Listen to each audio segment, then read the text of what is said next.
Hey guys, Horrible Modeler here. It's Saturday night and I'm all alone.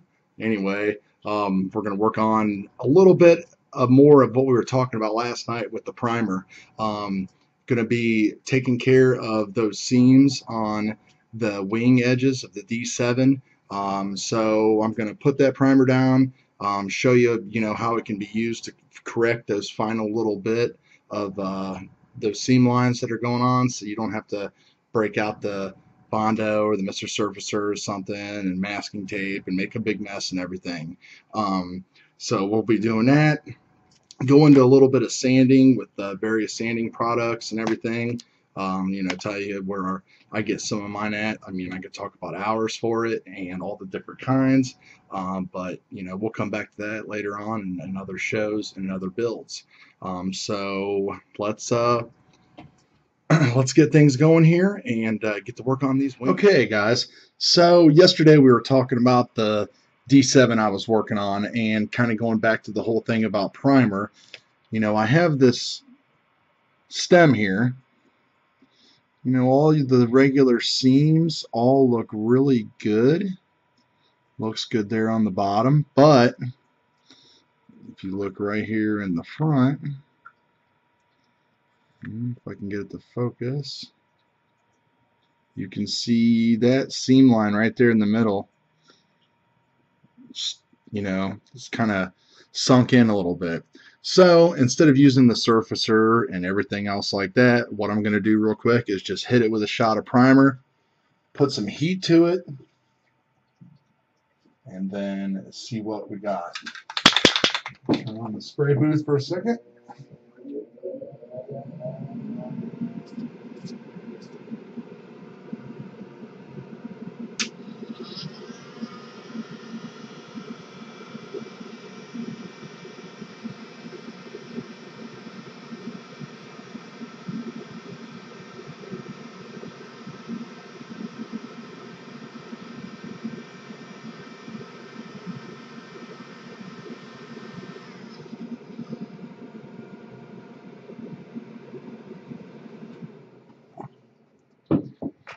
Now,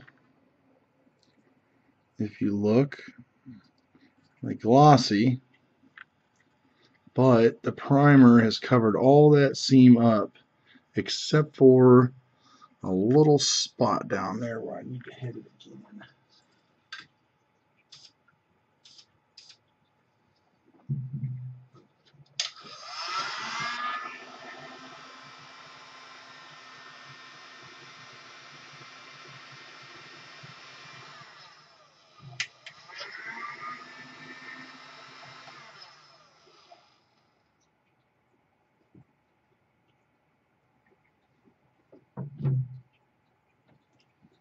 Alright, that's the great thing about the high build primer. I'm going to let that sit in there since I didn't turn on the spray booth here for the audio. And I will come back and show you guys what that looks like. The other thing we have going on with the D7 was these seam lines on the back edge of these wings. So basically what I did is I put a little bit of 3M putty in there. I've seen that it's sank in a little bit. If you look at that one, I'm trying to get used to this camera here, guys, sorry. You can still see that there's a line right down the middle there, but sometimes those lines can be deceiving. The only way you can really tell is to sand it down, hit it with some primer, and see what it looks like. And then, it might end up being just another repeat to that process again. Everything else is done on these, but for some reason I forgot to put these little pieces on right here. So then I did that, and I was like, oh man, this seems like bad. Gonna go back through and redo those. And like I said, since everybody's got the build going on Sci-Fi Metal Action Group build this past couple months, makes me really want to step up my game. And I mean, there's just been some great builds on there. These things that are done, lighted, everything. So I'm going to take care of that real quick, and I will show you exactly what that all involves. All right, back ready to do some sanding on the edges here. Now I could go on for hours about sanding and how much money I've spent on different sanding supplies, but my go-to items basically are your cheap nail files from like Sally's Beauty Supply, places like that. These things like are a buck and a half. You could wash them. You can get a lot of uses out of them. They come in all kinds of different grits. The other thing to pick up while you're there too is it's a polishing block, for nails. One side is kind of like, I'd say, a 2500 to 3000 grit paper. The other side is completely polishing. This is what gives that sparkle to your plastic at all levels, before you prime it, after you prime it, before you put on paint. Again, it's something that we can go throughout the different builds and stuff, and I could talk for hours about them. The other thing that you have to break down and do is you basically can either buy these pre-made sanding sticks that are cut for you, but if you see there on the end, the thing is rounded. So what these big companies do is basically they're just taking these and stripping these things down to smaller pieces. So that's what I started doing. The other thing that I really love is a sanding sponge. This is made, I got this off of a gentleman who basically produces his own, and it was expensive. I got it from across the pond, so I had to pay almost $1.70 for every dollar because it was coming from the exchange rate from Britain. So basically what I decided to do was to make my own with popsicle sticks. These are a little bit more rigid, but what you can do is actually get some foam board or something and cut that thing down to strips and glue those there like that. And this basically works way better along your edges and is a lot more forgiving as far as digging into that plastic and tearing it up than just going to town with one of these. So I'm going to go ahead and clean these up, shoot them with another shot of primer, and then we will I don't know, we'll pick up and see what else is going on here next. Okay, so I've already done one of these edges here, and you can see the putty left over there. When I put some primer on that, that should leave us a nice edge. Here's one right here that's left. Here's one of the sanding sponges that I've made. I believe this one is at about it's a 600 grit is what it's at. So that way the 600's got a little bit of bite, but it's definitely way more forgiving than if you were to go at that with like some 320 or even lower. That's kind of like another thing that beginning modelers, especially myself, I catch myself doing every now and then, is that instead of taking the time to go at it with a higher grit sandpaper, to save some time, we just go right to the tough stuff.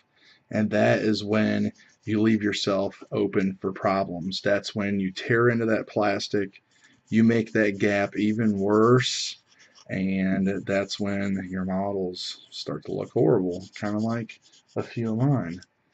So let's see, got a little bit more in there, and you can see this stuff here gets really clogged in there, but it's no big deal. I mean, you seriously just clean that stuff right out on your pants. Your pants wash. These do too, but it's a lot better to just do it on your pants and save yourself some cash. And you can pick up sheets of this stuff. It's a little bit more expensive than your regular sandpaper, but it is going to last a long time.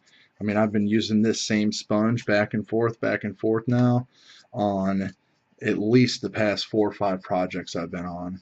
I would have ran through a lot of sandpaper by then. So, the sponges definitely, I think, are the way to go as far as the bang for the buck and the results that you get. You just got to be a little bit more careful. So, okay. So that feels pretty smooth. Take a look at that. If I can get it to focus. Flip it around here. Well, new camera, trying to figure out. Anyway, it's really smooth. Last thing I do on all that stuff, come along here with the sponge. I actually have to use one of the skinnier ones. This is the polishing sponge that I was talking about. Again, you can make the exact same thing. I paid pretty good price for these things, just because I really I watched this gentleman's videos, and this guy makes some killer models. But I don't want to really mention his name or show his products or anything, because I don't want to seem like I'm trying to put up on a business, because they are pretty sweet. But I'm here to save you some cash. Basically, all you got to do is just take one of these puppies here, chop that thing down, and stick it on a popsicle stick, and you'll get that length right there, 2 sides, and you're good. So that's done. We're going to hit that with primer. Heat the primer up, let it chill out for a couple hours, and then probably sand that all down again tonight. A wet sand, and polish it up and see what it's like. I'm not going to really let these sit around anymore, because this kit's pretty good besides these and the front of that stem. So I'll be right back. Now I've got these pieces all sanded down after putting the primer on it again, and I want to put a little bit more primer on it, because I kind of roughed up a little the edge, and you can see I kind of took some of the primer off of it right there.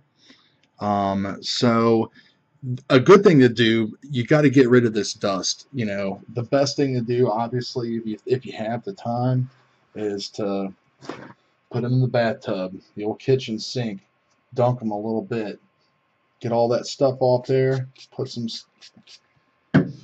Dawn dish soap, clean it off. If you don't have time for that, a little bit of water, or some people even like to use airbrush cleaner or acrylic thinner. I wouldn't want to waste mine like that, because that just goes against my philosophy of wasting money. When I pay $100 every 2 or 3 months or whatever for water, so there's plenty of it, about 20 feet that way. So got that all wiped off. We're going to hit it with some more primer, and then I will come back and show you the finished products on that and the wingtips.